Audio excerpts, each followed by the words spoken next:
ఓం శ్రీ మాత్రే నమః. ఓం శ్రీ గురుభ్యో నమః. అందరికీ నమస్కారం. భారతీయ హిందూ సాంప్రదాయానికి స్వాగతం. నా పేరు తాడీశ్వరి.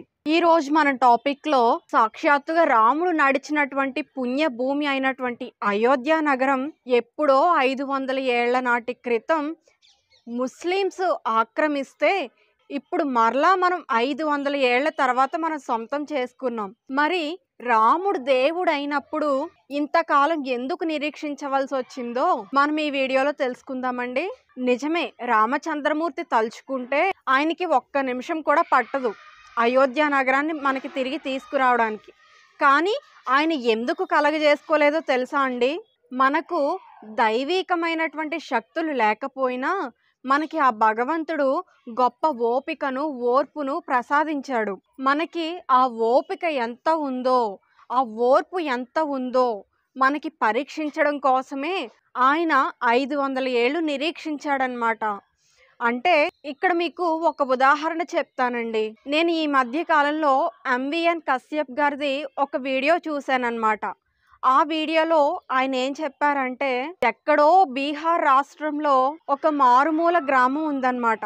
ఆ గ్రామంలో ఉన్నటువంటి ప్రజలు కనీసం మంచినీళ్లు తెచ్చుకోవాలంటే 120 కిలోమీటర్లు 180 కిలోమీటర్లు నడిచి వెళ్ళి మళ్ళీ 180 కిలోమీటర్లు నడిచి రావాలంట. అంటే ఆ గ్రామం పక్కన ఇంకో గ్రామం ఉంది, కానీ ఆ గ్రామానికి ఈ గ్రామానికి మధ్యలో ఒక కొండ ఉంది. ఆ కొండని దాటుకుని అవతల గ్రామానికి వెళ్ళి మంచినీళ్లు తీసుకురావాలన్నమాట. అయితే ఆ కొండ ఎక్కే క్రమంలో ఒక ఆవిడ మంచినీళ్ళు తీసుకొస్తూ ఆ కొండ మీద నుంచి జారి పడిపోయిందన్నమాట. అప్పుడు ఆమె భర్త ఎవరైతే ఉన్నారో ఆయనకి విపరీతంగా కోపం వచ్చి, నేను ఈ కొండను ఎలా అయినా సరే తొలగిస్తాను అని చెప్పి ఒక కంకణం కట్టుకున్నారంట. అయితే అప్పుడు ఆ చుట్టుపక్కల ఉన్నటువంటి ప్రజలందరూ కూడా అతన్ని చూసి నవ్వారంట.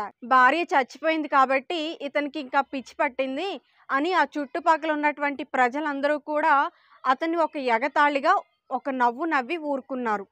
కానీ అతను ఏదైతే శపథం చేశాడో ఆ శపథం నెరవేర్చడం కోసం మిగతా జనాలందరికీ కూడా ఆ మార్గం సుఖవంతం అవ్వడం కోసం అతను రాత్రింపగళ్ళు కూడా ఆ కొండను కొంచెం కొంచెంగా ఒక గొడ్డలు పట్టుకొని కొట్టడం మొదలు పెట్టాడంట. అలా కొట్టడం మొదలు పెట్టిన తర్వాత దాదాపుగా అతను 20 ఏళ్ళు కష్టపడి ఆ కొండను పగలకొట్టి ఆ గ్రామంలో ఉన్నటువంటి ప్రజలకు 120 కిలోమీటర్లు ఉన్నటువంటి దారిని కేవలంగా 3 కిలోమీటర్లు నడిచే విధంగా తీసుకొచ్చాడంట. అంటే శపథం చేసిన రోజు అతనికి ఎంత అయితే ఆవేశం ఉందో అంత ఆవేశంతోని 20 ఏళ్ళు కూడా బ్రతికి అతను అనుకున్న లక్ష్యాన్ని చేరుకున్నాడా లేదా? ఎంత కష్టపడైనా సరే అతను అనుకున్న లక్ష్యాన్ని చేరుకున్నాడు కదా. ఆ తర్వాత అతను కాలం చేసిన తర్వాత బీహార్ గవర్నమెంట్ గుర్తించి అతనికి ఒక అవార్డును ప్రకటించిందనమాట. అతను ఒక రోజు కాదు, 2 రోజులు కాదు, 20 సంవత్సరాల పాటు అతని లక్ష్యం మీదే దృష్టి పెట్టి ఆ కార్యాన్ని అతను సాధించాడు. అదే పనిని అతను 1-2 రోజులు చేసి ఇంత పెద్ద కొండను నేను పగలగొట్టగలనా అని చెప్పి వదిలిపెట్టేశాడే అనుకోండి, ఆ ఊరి గ్రామ పరిస్థితి అలాగే ఉండేది తప్ప ఏమైనా మార్పు వచ్చుండేదా? లేదు కదా. కాబట్టి అతను ఆ లక్ష్యాన్ని సాధించిన తర్వాత మనందరికీ కూడా ఒక గుణపాఠాన్ని నేర్పించాడు.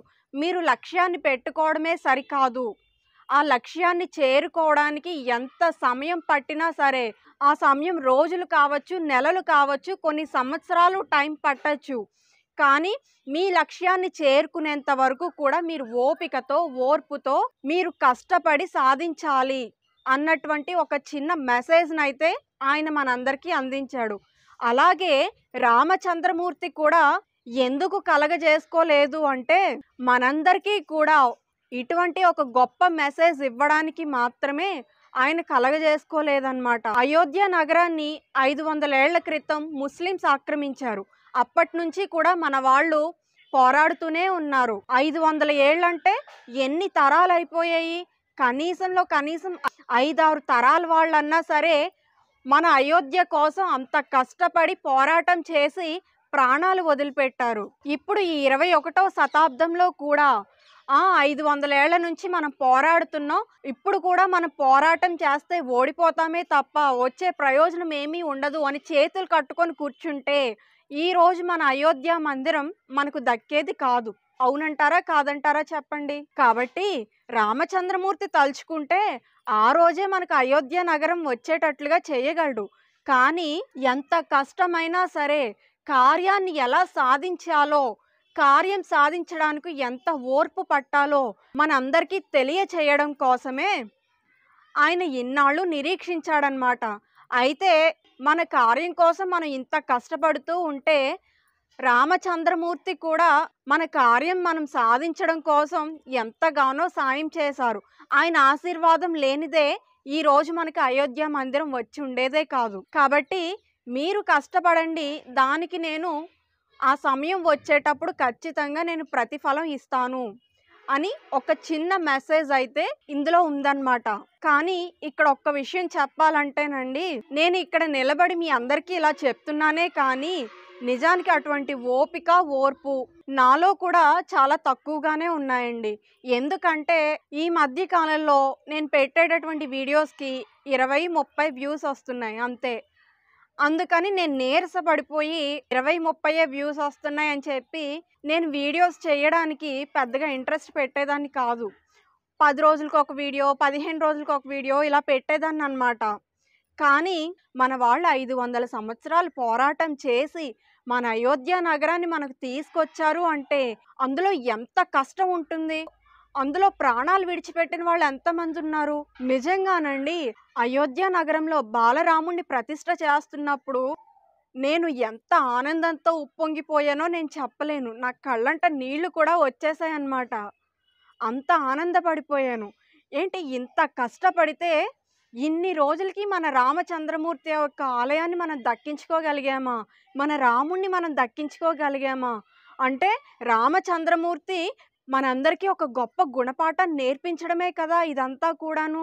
ఈ 500 సంవత్సరాల కష్టం కూడా మనందరికీ కూడా ఒక గొప్ప గుణపాఠాన్ని ఆయన నేర్పించడం కోసమే కదా అని చెప్పి నాలో నేనే ఒక రియలైజేషన్ అయ్యానన్నమాట.